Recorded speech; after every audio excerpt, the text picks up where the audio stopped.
T20 world కప్లో high voltage Bharat-Pak మ్యాచ్పై నెలకొన్న సస్పెన్స్కు ఎట్టకేలకు తెరపడింది. భారత్తో మ్యాచ్ ఆడబోమని ప్రకటించి క్రీడా ప్రపంచాన్ని షాక్కు గురిచేసిన పాకిస్తాన్ ప్రభుత్వం ఇప్పుడు యూటర్న్ తీసుకుంది.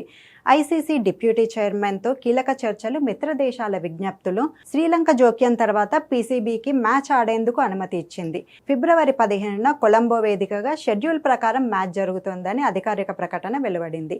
ఈ నిర్ణయానికి శ్రీలంక ప్రధాని అనురకుమార దిశనాయకే కూడా స్పందిస్తూ పాక్ ప్రధాని షహబాజ్ షరీఫ్కు కృతజ్ఞతలు తెలిపారు. బంగ్లాదేశ్కు మద్దతుగా బాయ్కాట్ నిర్ణయం తీసుకున్న పాక్ ఐసీసీతో జరిగిన పలుమార్ల చర్చల తర్వాత వెనక్కి తగ్గింది. ట్రై సిరీస్ నిర్వహించాలన్న పాక్ ప్రతిపాదనను ఐసీసీ తిరస్కరించిన మ్యాచ్ మాత్రం జరగనుంది. క్రికెట్ అభిమానులు ఎంతో ఆసక్తిగా ఎదురుచూస్తున్న ఈ పోరు మళ్లీ ప్రపంచ దృష్టిని కొలంబోపైకి తిప్పింది. రాజకీయ ఉద్రిక్తతల మధ్య కూడా క్రీడా స్ఫూర్తి గెలిచిందనే భావన ఇప్పుడు సోషల్ మీడియాలో ట్రెండ్ అవుతోంది.